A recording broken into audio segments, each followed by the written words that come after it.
जय हिंद दोस्तों। आप सभी लोग का बहुत बहुत स्वागत है।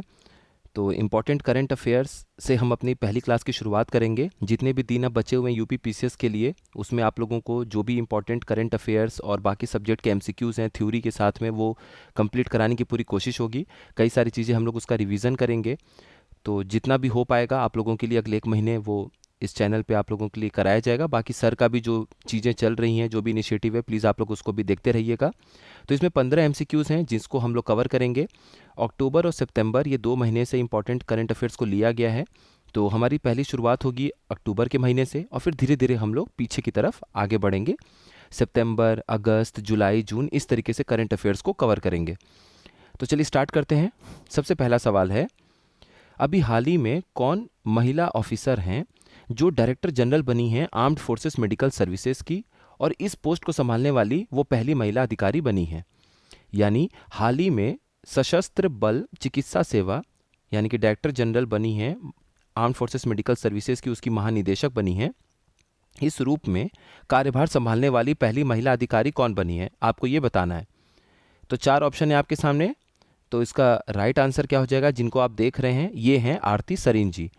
तो आरती सरीन इनका नाम है और ये पहली महिला अधिकारी हैं जो कि डायरेक्टर जनरल बनी हैं आर्म्ड फोर्सेस मेडिकल सर्विसेज की। तो ये जो हैं इस पोस्ट को संभालने वाली ये 46वीं डायरेक्टर जनरल हैं, 46वीं महानिदेशक हैं। तो अगर आपको स्टेटमेंट में 50, 25 इस तरीके से कुछ देता है तो आप लोग उसको ध्यान दीजिएगा। 46वीं ये महानिदेशक हैं आर्म्ड फोर्सेस मेडिकल सर्विसेज की। और इन्होंने तीनों ही सर्विसेज में, तीनों ही सेनाओं में, यानी कि थल सेना, नौसेना और वायु सेना में ये पदों पर रह चुकी हैं, मेडिकल ऑफिसर के तौर पे अपना सेवा दे चुकी हैं।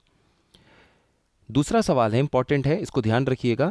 भारत जो है वो हाल ही में खो खो वर्ल्ड कप का आयोजन करेगा और पहला खो खो वर्ल्ड कप होगा ये। तो आपको ये बताना है कि ये जो ऐतिहासिक प्रथम खो खो विश्व कप की मेज़बानी भारत करेगा, ये कौन से वर्ष में भारत इसकी मेज़बानी करेगा।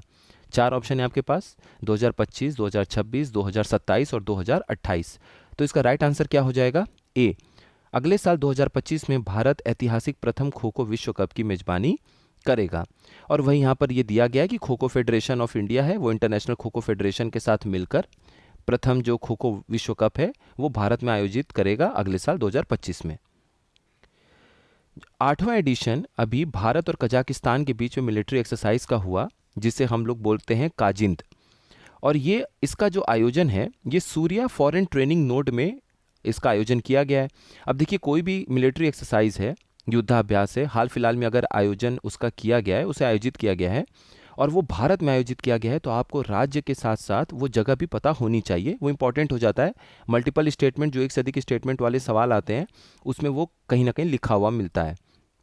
तो यहाँ पर जो आपके पास सवाल है, इसका राइट आंसर क्या हो जाएगा, इसका राइट आंसर हो जाएगा उत्तराखंड। उत्तराखंड में भारत और कजाकिस्तान के बीच में ये ज्वाइंट मिलिट्री एक्सरसाइज काजिंद को, इसका 8वां संस्करण जो है उसका आयोजन किया गया था।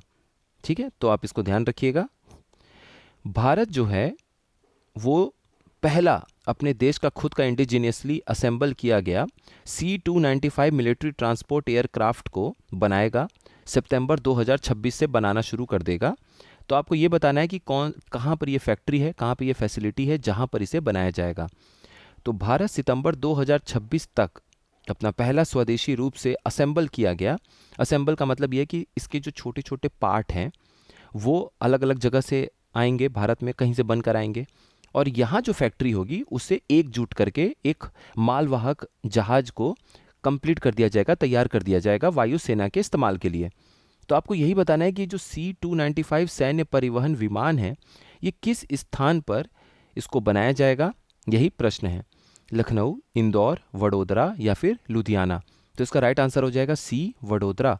तो वडोदरा में ही बनेगा, इंपॉर्टेंट है क्योंकि भारत का अपना खुद का पहला असेंबल किया गया C-295 मिलिट्री ट्रांसपोर्ट एयरक्राफ्ट होगा ये, तो ध्यान रखिएगा। अब देखिए, प्रधानमंत्री नरेंद्र मोदी जी और स्पेन के प्रधानमंत्री पेड्रो सैंचेज जी, इन दोनों लोगों ने ही मिलकर टाटा एयरक्राफ्ट कॉम्प्लेक्स में, जहाँ पर ये फैक्ट्री है उसका नाम है टाटा एयरक्राफ्ट कॉम्प्लेक्स, वहाँ पर ये C-295 मिलिट्री ट्रांसपोर्ट एयरक्राफ्ट को बनाया जाएगा। और इसका वडोदरा में जो नाम है वो है टाटा एडवांस्ड सिस्टम्स लिमिटेड, उसका कैंपस है वडोदरा में।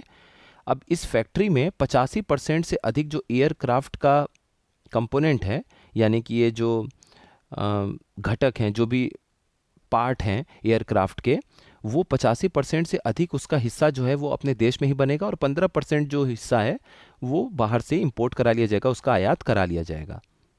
तो ये परसेंटेज भी इंपॉर्टेंट है। कभी कभी आपसे बोल सकता है कि 50% भारत में बनेगा और 50% बाहर से आएगा, तो ऐसा नहीं है। 85% तक जो उसका हिस्सा है, बॉडी पार्ट है, वो एयरक्राफ्ट का बॉडी पार्ट भारत में बनेगा, और बाकी जो 15% है वो बाहर से आयात कर लिया जाएगा। अगला सवाल है, ये भी बहुत इंपॉर्टेंट है, भारत का पहला राइटर्स विलेज कहाँ पर हाल फिलहाल में इनॉग्रेट किया गया है? यानी भारत के पहले राइटर्स विलेज, जिसे आप बोल सकते हैं कि लेखक का गांव, लेखक के गांव के तौर पर इसे विकसित किया गया है, इसका उद्घाटन हाल फिलहाल में किस राज्य में किया गया है? तो आप इमेज में भी देख सकते हैं, ये सीएम साहब हैं पुष्कर सिंह धामी जी, और उनके साथ पूर्व राष्ट्रपति रामनाथ कोविंद जी भी हैं। तो ये जो पहला राइटर्स विलेज है, लेखक का गांव है, इसका उद्घाटन जो है वो उत्तराखंड में किया गया है, इसको ध्यान रखिएगा। उत्तराखंड के सीएम भी साथ में हैं, तो इमेज देखकर भी आपको याद आ जाएंगी चीज़ें। अब देखिए, इस गांव को इस तरीके से विकसित किया गया है कि कोई भी जो एक लेखक होता है, चिंतक होता है, उसको काफ़ी शांत प्रिय, पीसफुल एटमॉस्फेयर की ज़रूरत होती है, क्योंकि उन्हें बहुत कुछ सोचना होता है, दिमाग में बहुत सारी चीज़ें आती हैं, तब वो लेखन में परिवर्तित होती हैं। तो ये गांव इस तरीके से विकसित किया जाएगा कि यहाँ पर बैठ के लेखक लोगों को उनका एक एटमॉस्फेयर दिया जाएगा, उस तरह का माहौल दिया जाएगा कि वो वहाँ पर रचनाएं कर सकें, लिख सकें। अब देखिए, ये जो पूरा प्लान था कि इस तरह का गांव विकसित करना है, ये उत्तराखंड के एक पूर्व मुख्यमंत्री रह चुके हैं, और उनका नाम है निशंक जी। तो निशंक जी जो हैं, उनका निशंक जो हैं, रमेश पोखरियाल निशंक जी, तो उनका ही ये आइडिया था। और पहला जो इस गांव का रचना है, इस राइटर्स विलेज का जो लेखक के गांव की रचना है, वो उन्हीं की अपनी एक लिखी हुई किताब है। रमेश पोखरियाल निशंक जी जो पूर्व मुख्यमंत्री रह चुके हैं उत्तराखंड के, तो उनकी लिखी हुई किताब का विमोचन किया गया, इनॉग्रेशन किया गया, जो नाम था राम इन द हिमालयस, यानी कि राम जो है वो हिमालय में है। इस तरह का उनका एक रचना थी, उसका सबसे पहले उद्घाटन किया गया है। और स्पर्श हिमालय महोत्सव वहाँ पर मनाया जा रहा है उत्तराखंड में। 3 दिवसीय ये महोत्सव है, उसी के पहले दिन ये इसका विमोचन किया गया और ये इसका उद्घाटन किया गया गांव का। और ये थानो गांव है, 24 किलोमीटर दूर है देहरादून से, वहीं पर इस गांव को लेखक के गांव के तौर पर थानो गांव को विकसित किया गया है, तो इसको ध्यान रखिएगा। कौन सा मिनी रत्ना कैटेगरी 1 कंपनी है जिसे हाल ही में 866 करोड़ का एक कॉन्ट्रैक्ट दिया गया है इंटीग्रल कोच फैक्ट्री आईसीएफ के द्वारा, कि आप जो है 2 बुलेट ट्रेन्स जो 2026 तक तैयार हो जाने चाहिए, आप उसका निर्माण शुरू करिए। ये इंटीग्रल कोच फैक्ट्री द्वारा 866 करोड़ का कॉन्ट्रैक्ट किस मिनी रत्ना कंपनी को दिया गया है, यही सवाल है। तो इसका राइट आंसर हो जाएगा BEML, यानी भारत अर्थ मूवर्स लिमिटेड। ये मिनी रत्ना कंपनी है, इसे ही 866 करोड़ का कॉन्ट्रैक्ट मिला है। किसके द्वारा मिला है? इंटीग्रल कोच फैक्ट्री के द्वारा मिला है। और इसका काम क्या होगा? भारत अर्थ मूवर्स लिमिटेड BEML का काम होगा कि 2 वंदे भारत नहीं, 2 बुलेट ट्रेन का निर्माण करना है 2026 तक।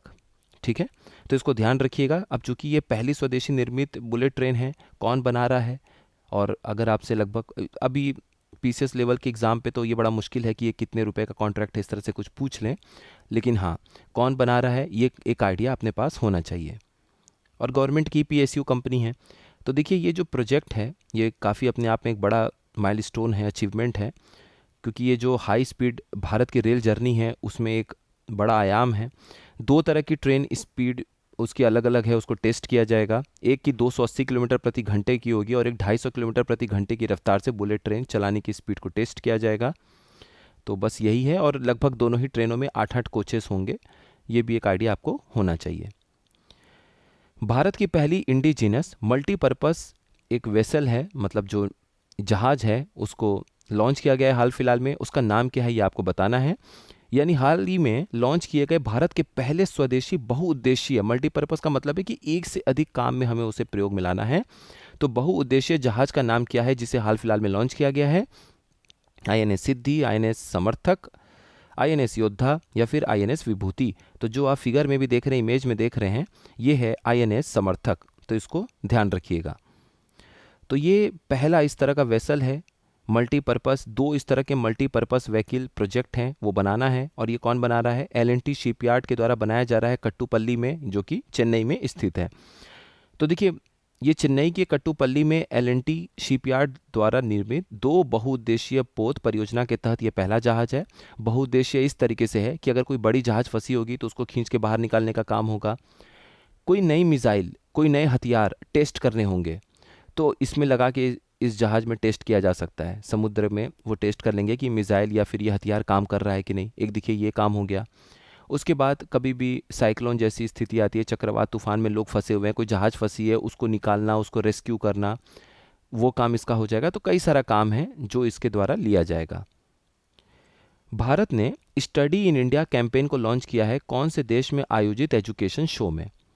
तो भारत ने किस देश के एजुकेशन शो में स्टडी इन इंडिया अभियान की शुरुआत की है? फ्रांस, ऑस्ट्रेलिया, यूएई या फिर रशिया? तो देखिए यूएई में, संयुक्त अरब अमीरात में एजुकेशन शो की शुरुआत की गई। एजुकेशन शो का आयोजन हुआ, उसी में भारत ने स्टडी इन इंडिया, भारत में आके पढ़िए, उसका एक अभियान भारत ने वहाँ पर छेड़ा है, शुरुआत की है। तो अगर आप देखेंगे तो भारत ने officially study in India campaign की शुरुआत की। ये 20वां इंटरनेशनल एजुकेशन शो है शारजहाँ का, ये आपको ध्यान रखना है। और इसको ऑर्गेनाइज किसने किया था? तो शिक्षा मंत्रालय के तहत एक मिनी रत्ना कंपनी है एडसीआईएल, ठीक है, एडसिल भी बोल सकते हैं, उसके द्वारा आयोजित किया गया था। इस अभियान के तहत भारत को एक अग्रणी वैश्विक शिक्षा केंद्र के रूप में स्थापित करना है। राष्ट्रीय स्तर का वन हेल्थ मिशन, जो विषाणु युद्ध अभ्यास के नाम से भी जाना जा रहा है, वायरस वॉर एक्सरसाइज, ये मॉक ड्रिल का आयोजन कौन से राज्य में किया गया ताकि हम पैंडेमिक को लेकर प्रिपेयर रह सकें, जैसे कि कोविड-19 हाल फिलहाल में 4-5 साल पहले आया था। तो राष्ट्रीय स्तर पर एक स्वास्थ्य मिशन के तहत महामारी संबंधी तैयारियों का आकलन करने के लिए किस राज्य में विषाणु युद्ध अभ्यास मॉक ड्रिल आयोजित की गई? आपके सामने 4 ऑप्शन है, तो इसका राइट आंसर हो जाएगा डी, राजस्थान। राजस्थान में इस मॉक ड्रिल, इस विषाणु युद्ध अभ्यास का मॉक ड्रिल आयोजित किया गया। और राजस्थान में भी कहाँ पर? अजमेर में, ठीक है, इस बात को ध्यान रखिएगा। हाल ही में लॉ एंड जस्टिस मिनिस्ट्री ने लॉ कमीशन को सेटअप किया है, जो 1 सितंबर 2024 से 31 अगस्त 2027 तक काम करेगी। आपको बताना है कि कौन से नंबर का ये लॉ कमीशन स्थापित हुआ है। तो हाल ही में कानून एवं न्याय मंत्रालय ने किस विधि आयोग की स्थापना की है, जो 1 सितंबर 2024 से 31 अगस्त 2027 तक कार्य करेगा? तो ये जो स्थापित हुआ, ये 23वां विधि आयोग है, लॉ कमीशन है, इस बात को आप लोग ध्यान रखिएगा। और टाइम पीरियड भी हम लोग देख चुके हैं। बस इसमें ध्यान देने वाली बात यह है कि एक चेयरपर्सन तो होंगे इस आयोग के और 4 इसके मेंबर हैं साथ में। बाकी आप इतना नहीं भी देखते हैं कि सचिव हैं और बाकी चीज़ें हैं, तो कुछ काम चल जाएगा। लेकिन याद रखिएगा कि एक चेयरमैन है और 4 मेंबर हैं, ऐसे 1C4M, इस तरीके से याद कर लीजिएगा। उत्तर प्रदेश सरकार एक वैदिक 3D म्यूजियम स्थापित करेगी उत्तर प्रदेश के कौन से शहर में, ये आपको बताना है। तो यूपी सरकार उत्तर प्रदेश के किस शहर में वैदिक 3D म्यूजियम बनाएगी? ठीक है, तो आप ये देख सकते हैं, ये घाट है, चारों तरफ गंगा जी है, तो ये वाराणसी है। तो आंसर इसका हो जाएगा काशी, वाराणसी, बनारस, ठीक है, डी ऑप्शन। और इसमें एक और चीज़ पूछा जा सकता है, अब चूंकि ये पहला वैदिक 3D म्यूजियम है, वैदिक 3D म्यूजियम है इस तरीके का, तो बनारस में काशी हिंदू विश्वविद्यालय BHU भी है। तो ये संपूर्णानंद संस्कृत यूनिवर्सिटी है, संपूर्णानंद संस्कृत विश्वविद्यालय है, वहाँ पर इसको स्थापित किया जाएगा। ध्यान रखिएगा, BHU में स्थापित नहीं किया जाएगा, इसमें कंफ्यूज नहीं होना है।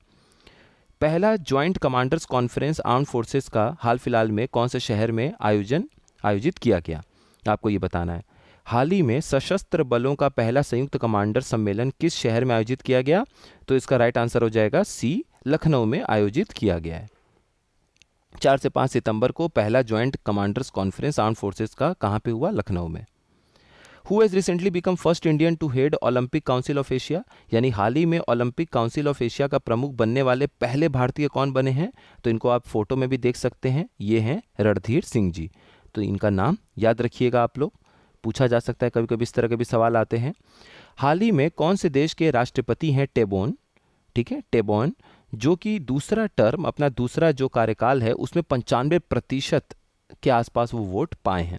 तो हाल ही में किस देश के राष्ट्रपति टेबोन ने 95% वोट के साथ दूसरा कार्यकाल जीता है? तो ये जो है वो अल्जीरिया का इलेक्शन इन्होंने जीता है, इसको आप लोग ध्यान रखिएगा। अब अल्जीरिया की जहाँ तक बात है, दुनिया में 10वें नंबर पर आता है सबसे बड़े देश में, और सबसे बड़ा अफ्रीका का ये देश है और दुनिया में 10वें नंबर पर आता है। अल्जीरिया के बाद अगर हम लोग बात करें तो डेमोक्रेटिक रिपब्लिक ऑफ कॉन्गो जो है DRC, वो जो है दूसरे नंबर का सबसे बड़ा देश है अफ्रीका में। अब आप ये बताइएगा कमेंट सेक्शन में कि अफ्रीका की सबसे अधिक आबादी कौन से देश में है। क्या वो नाइजीरिया है देश, या इजिप्ट है, या साउथ अफ्रीका है, या केनिया है। 4 ऑप्शन है, आप लोग इसमें देख सकते हैं, नाइजीरिया, केनिया, दक्षिण अफ्रीका या फिर इजिप्ट, मिस्र। तो चेक करिएगा और कमेंट सेक्शन में ज़रूर बताइएगा। और आखिरी सवाल है, हाल ही में कौन से राज्य सरकार ने राज्य माता गौ माता का दर्जा वहां अपने राज्य के देसी गायों को दिया है। यानी हाल ही में किस राज्य सरकार ने अपने राज्य में देसी गायों को राज्य माता गौ माता का दर्जा दिया है। तो इसका राइट आंसर हो जाएगा सी, महाराष्ट्र। महाराष्ट्र ने ये किया था। तो महाराष्ट्र सरकार ने वैदिक काल से ही देसी गायों के महत्व का हवाला देते हुए उन्हें राज्य माता गौ माता घोषित किया था। तो ये 15 इंपॉर्टेंट क्वेश्चंस हैं, इनका PDF आप लोग डाउनलोड कर लीजिएगा जेहो स्टडी के मेन टेलीग्राम चैनल पे भी, और बाकी ग्रुप्स के जो उसमें लिंक है वहाँ से भी आपको मिल जाएगा। तो ये पहली क्लास है, आप लोग अच्छे से पढ़ते रहिए। कोई भी डाउट हो, किसी भी टॉपिक पे आपको वीडियो चाहिए तो कमेंट बॉक्स में आप लोग बता सकते हैं। चलिए फिर मिलते हैं नेक्स्ट इन्फॉर्मेटिव वीडियो में। आप सभी लोगों का बहुत बहुत धन्यवाद।